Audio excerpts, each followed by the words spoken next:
آیت جو بڑی امپورٹنٹ ہے یہاں پہ نا، اس صورت میں اور خاص طور پہ اس پارے میں اللہ تعالیٰ نے جنگ احد کا بہت ذکر کیا، جنگ احد کا ذکر کیا تفصیل سے، اور بہت اس کی بیک گراؤنڈ بھی بتائی ہے، اور مسلمانوں کے لیے سبحان اللہ بہت سے لیسنز ہیں۔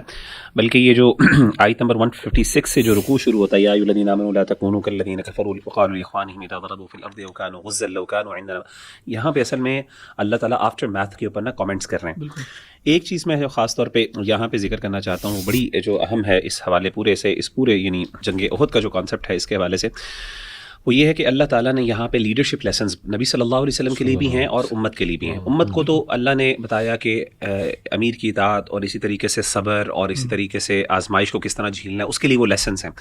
جو نبی کے لیے جو اللہ تعالیٰ نے لیڈرشپ لیسنز بیان کیے نا، یہ واقعہ بیان کرنے کے بعد آپ نے فرمایا فبما رحمۃ من اللہ لنت لہم، حالانکہ غلطی کس کی تھی؟ غلطی تھی فالوورز کی، ٹھیک ہے نا؟ تو یہاں پہ نبی صلی اللہ علیہ وسلم کے دل کو اللہ نے نرم کیا کہ اللہ کی رحمت سے ہے کہ آپ نرم ہیں۔ وَلَوْ كُنْتَ فَظًّا غَلِيظَ الْقَلْبِ لَانفَضُّوا مِنْ حَوْلِكَ، اگر آپ کا دل سخت ہوتا تو یہ آپ سے جھٹ جاتے، آپ سے دور ہو جاتے، کبھی آپ کے قریب نہ آتے۔ فَاعْفُ عَنْهُ، ان کو معاف کر دیں، وَاسْتَغْفِرْ لَهُمْ، ان کے لیے استغفار کریں، وَشَاوِرْهُمْ فِي الْأَمْرِ، مشاورت جاری رکھیں، کیونکہ اللہ کے رسول نے پہلے ان سے مشاورت کی تھی صحابہ سے۔ فَإِذَا عَزَمْتَ فَتَوَكَّلْ عَلَى اللَّهِ، جب آپ عزم کر لیں تو اللہ پہ توکل کریں، إِنَّ اللَّهَ يُحِبُّ الْمُتَوَكِّلِينَ۔ اس آیت میں میں سمجھتا ہوں کہ لیڈرشپ کی کیریکٹرسٹکس اللہ نے بیان کی ہیں۔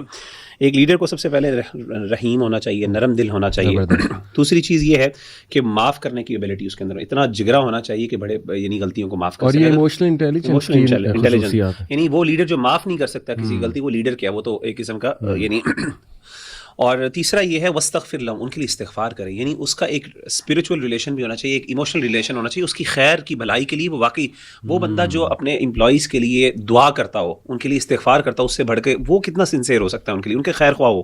چوتھی چیز ہے وَشَاوِرْهُمْ فِي الْأَمْرِ، ان سے مشاورت کرے ضرور، اگرچہ فیصلہ خود ہی کرے گا، ان سے ان کو اتنی رسپیکٹ دے، ان کے انٹلیکٹ کو، اور ان کو اتنی اہمیت دے کہ ان سے مشورہ بھی کرے۔ اور آخری چیز اس کے پاس یہ ایبلٹی ہونی چاہیے فَإِذَا عَزَمْتَ فَتَوَكَّلْ عَلَى اللَّهِ، کہ وہ پرعزم ہو، اور جب وہ عزم کر لے تو پھر اس کے پاس گٹ ہونا چاہیے کہ وہ اللہ پہ توکل کر کے اس کو پھر ایگزیکیوٹ بھی کروا سکے، یعنی پہلے مشورہ کرے، مشورہ کرنے کے بعد جب فیصلہ کر لے، فیصلہ کرنے کے بعد ڈیسیژن میکنگ کی اس کے پاس ایبلٹی ہونی چاہیے۔ ڈیسیژن میکنگ ایبلٹی جس بندے کے پاس نہیں ہے وہ لیڈر نہیں بن سکتا۔ اور پھر اس کے بعد اللہ پہ توکل، فعلی اللہ ولی، میں کہتا ہوں یہ کوالٹی سبحان اللہ جیمز ہیں، اگر ایک بندہ لیڈر اپنے اندر کر لے تو یہ نبوی کوالٹیز ہیں سبحان اللہ۔ اصل میں توکل سے ایک اور مجھے بات یاد ہے کہ اسی سورہ کے اندر نا اللہ تعالیٰ نے کہا نا وَلَقَدْ نَصَرَكُمُ اللَّهُ بِبَدْرٍ وَأَنْتُمْ أَذِلَّةٌ، کہ اللہ تعالیٰ نے بدر میں بھی تمہاری مدد کی جب تم لوگ بہت کم تھے نمبرز کے اندر، 313 ایک جگہ اور 1000 دوسری جگہ، اور یہ بھی رمضان کے مہینے میں ہوا تھا جو بدر میں اللہ تعالیٰ نے مسلمانوں کو فتح دی۔ اس میں بھی بہت زیادہ ہمارے پاس لیسنز ہیں، لیکن سب سے بڑا جو لیسن ہے شاید وہ یہی ہے کہ اللہ تعالیٰ پہ مسلمانوں نے توکل کیا، نہ ہی اسباب کے اوپر، نہ ہی اپنے اسلحے کے اوپر، نہ ہی اپنے